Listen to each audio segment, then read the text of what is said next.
আজ মরশুমের শীতলতম দিন, পারদ নামলো 11-র ঘরে।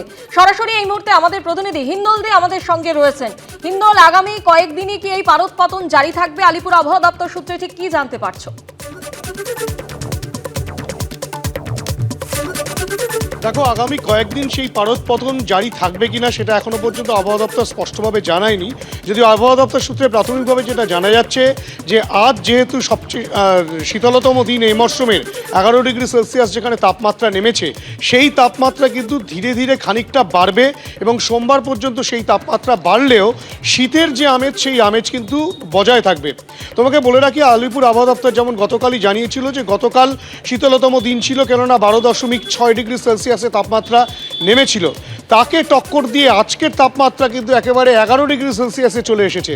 অর্থাৎ শীতলতম দিন এই মরশুমের কিন্তু আজ 11 ডিগ্রি সেলসিয়াসে তাপমাত্রা নেমেছে। এবং তার পাশাপাশি কিন্তু দক্ষিণবঙ্গ এবং উত্তরবঙ্গের বিভিন্ন জেলায় ঘন কুয়াশার বিষয়েও কিন্তু আলিপুর আবহাওয়া দপ্তর জানিয়েছে। সেই সব জেলাগুলোতে কিন্তু ঘন কুয়াশা থাকবে। এবং যে চিত্র দেখা যাচ্ছে যে বেশ কয়েকদিন ধরে তাপমাত্রা নামতে শুরু করেছিল। গতকাল 12.6 ডিগ্রি সেলসিয়াস ছিল, আজকে 11 ডিগ্রি সেলসিয়াসে সেই তাপমাত্রা নেমেছে। যদিও আলিপুর আবহাওয়া দপ্তর সূত্রে এখনো পর্যন্ত যে খবর, যে আগামীকাল থেকে সেই তাপমাত্রা কিন্তু ধীরে ধীরে অল্প অল্প করে বৃদ্ধি পাবে। সোমবার পর্যন্ত সেই তাপমাত্রা বৃদ্ধি পেলেও শীতের যে আমেজ উপভোগ করছেন রাজ্যবাসী, সেটা কিন্তু বজায় থাকবে। ধন্যবাদ। ধর্ম নিয়ে ফের বিজেপিকে তীব্র আক্রমণ করলেন মমতা বন্দ্যোপাধ্যায়। পাল্টা অমিত শাহ প্রশ্ন তুললেন, ধর্ম নিয়ে রাজনীতি কে করছে? নাম না করে কেন্দ্রীয় স্বরাষ্ট্রমন্ত্রী নিশানায় সাসপেন্ডেড তৃণমূল নেতা হুমায়ুন কবির। পাল্টা উত্তর দিয়েছেন ভরতপুরের বিধায়কও। আপনাদের ধর্ম বিভাজনের ধর্ম। मंदिर और मस्जिद दोनों की राजनीति कौन कर रहा है?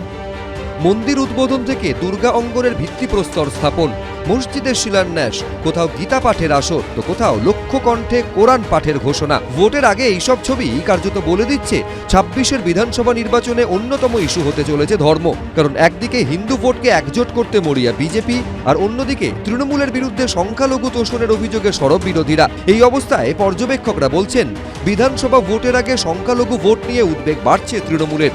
কারণ ইতিমধ্যে মুর্শিদাবাদে বাবরি মসজিদের শিলান্যাস করে হইচই ফেলে দিয়েছেন তৃণমূল থেকে সাসপেন্ডেড এবং ভরতপুরের বিধায়ক হুমায়ুন কবির। শুধু শিলান্যাসেই থেমে থাকেননি তিনি, জনতা উন্নয়ন পার্টি তৈরি করে তৃণমূলকে হারানোর ডাক দিয়ে 182টি আসনে প্রতিদ্বন্দ্বিতা করার ঘোষণাও করে দিয়েছেন হুমায়ুন কবির।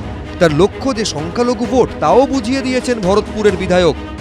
পারলে রুখে লেখ, আমি তো ওপেন বলছি, আমি মোল্লাদের নেতা। মুসলমানরা সব নৌসাদ আর হুমায়ুনের দিকে, আর হিন্দুরা আদিবাসীরা সব মোদিজির দিকে। ঠিক 4 মাস পরে মমতা মুখ্যমন্ত্রী থাকবে না।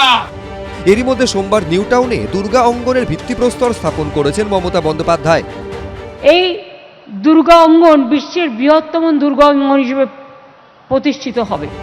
পশ্চিমবঙ্গে রাজনীতি যখন কার্যত ধর্মময় হয়ে উঠেছে, তখন এর দায় তৃণমূলের ঘাড়েই চাপালেন অমিত শাহ।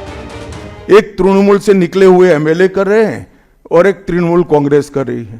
चुनाव के वक्त ये सब करने की परंपरा कितनी उचित है, वो बंगाल की जनता को तय करना पड़ेगा। किसी भी कारण से मंदिर बनाते हैं, इसका स्वागत करता हूं, मगर बहुत देरी कर दी है उन्होंने। অমিত শাহজি আগে রাম মন্দির করেছেন। আমাদের আদরণীয় প্রধানমন্ত্রী 22শে জানুয়ারি 2024 শটান তিনি ভারতবর্ষের প্রধানমন্ত্রী একটা মন্দিরে গিয়ে শটান শুয়ে পড়েছিলেন। বিজেপির বিরুদ্ধে তোপ দেখেছেন মমতা বন্দ্যোপাধ্যায়ও। আমরা ওয়াকা প্রপার্টিও দখল করতে দেব না, হিন্দুদের মন্দিরও দখল করতে দেব না। যান কাশিতে গিয়ে খুঁজে আসুন কেন কাশিতে বিজেপি হেরেছে। আজকে এখানে বড় বড় কথা। পশ্চিমবাংলার যদি বলো, খুব দুঃসময়। এই মন্দির মসজিদ বিতর্কে পশ্চিমবাংলার অর্থনীতি জাহান নামে যাবে। এখানকার জ্বলন্ত যে সমস্যাগুলো আছে সে নিয়ে মানুষ সরব হতে পারবে না। এক সর্বনাশের খেলা প্রতিহত করতেই হবে, নাহলে পশ্চিমবাংলার কোনো ভবিষ্যৎ নেই। প্রশ্ন উঠছে, তাহলে কি শিক্ষা, স্বাস্থ্য ও উন্নয়নকে পেছনে ফেলে 26-এর বিধানসভা ভোট হতে চলেছে মন্দির মসজিদকে সামনে রেখে? সন্দীপ সরকার, উজ্জ্বল মুখোপাধ্যায়, ভাস্কর মুখোপাধ্যায়, এবিপি আনন্দ। 71-এর মতো আবার পাশে দাঁড়াক পশ্চিমবঙ্গ, রাস্তায় হোক কোটি মানুষের মিছিল। সনাতন সংসদের সাংবাদিক বৈঠকে এই আবেদন করলেন শাহবাগ আন্দোলনের প্রথম সারির মুখ বাপ্পাদিত্য বসু। তার অভিযোগ, ওসমান হাদির খুনিরা লুকিয়ে আছে বাংলাদেশে। এরই মধ্যে এদিন ময়মনসিংহে গুলি করে খুন করা হয়েছে আরও এক হিন্দুকে। অভিযুক্ত সহকর্মীকে গ্রেপ্তার করেছে পুলিশ। আমরা আমাদের দেশ ফেরত চাই, আমরা আমাদের ভূমির অধিকার চাই, আমরা আমাদের বাবা মায়ের কোলে ফিরে যেতে চাই। বাংলাদেশে অত্যাচারের শিকার হিন্দুরা, সেই কথা বলতে গিয়ে বাঁধ মানছে না চোখের জল। মঙ্গলবার কলকাতা প্রেস ক্লাবে সাংবাদিক বৈঠক করে সনাতন সংসদ। সেখানে উপস্থিত ছিলেন শাহবাগ আন্দোলনের প্রথম সারির মুখ বাপ্পাদিত্য বসু। তাঁর আবেদন, ৭১-এর মতো ফের পাশে দাঁড়াক পশ্চিমবঙ্গ। পশ্চিমবঙ্গের মানুষকে দেখি, এটা আমাদের দুঃখ লাগে যে দূরবীন দিয়ে ভিয়েতনাম দেখেন, দূরবীন দিয়ে ফিলিস্তিন দেখেন, দূরবীনটা সরালেই বাড়ির পাশে বাংলাদেশ, সেটিকে দেখা যাচ্ছে না। তো আমরা মনে করি যে বাংলাদেশের দিকে পশ্চিমবঙ্গের মানুষের তাকাতে হবে, ভারতবাসীকে তাকাতে হবে। আমাদের এই যে বন্ধনটা, অর্থাৎ এটা আমাদের আত্মিক বন্ধন, আমাদের সংস্কৃতিগত বন্ধন, জাতিগত বন্ধন। এই জায়গায় 1971 সালে যেভাবে আমাদের পাশে আপনারা সর্বাত্মকভাবে সোচ্চার হয়েছিলেন, আমরা তো আজকে প্রত্যাশা করি যে কলকাতাতে কোটি মানুষের মিছিল বেরোক। বাপ্পাদিত্যর দাবি, আনসারুল বাংলার হুমকির জেরে আত্মগোপন করেছিলেন 1.5 বছর। শেষমেশ মেডিকেল ভিসায় এসেছেন ভারতে। তার দাবি, ওসমান হাদির খুনিরা লুকিয়ে আছে বাংলাদেশেই। ওসমান হাদির খুনটা একটি পরিকল্পিত খুন।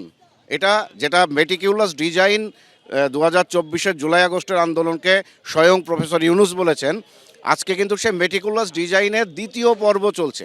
খুনিরা কোথায় আছে এখন? খুনিরা, আমরা দৃঢ়ভাবে বিশ্বাস করি, যেটা বাংলাদেশের অনেক মিডিয়াতেও আসছে, গোপন সূত্রে আমরা সংবাদ পাচ্ছি, ওসমান হাদির খুনিরা ঢাকায় অবস্থিত পাকিস্তান হাই কমিশনে আশ্রয় নিয়ে আছে। কেন্দ্রের কাছে তার আবেদন, শরণার্থীদের জন্য আইন পরিবর্তন করুক ভারত।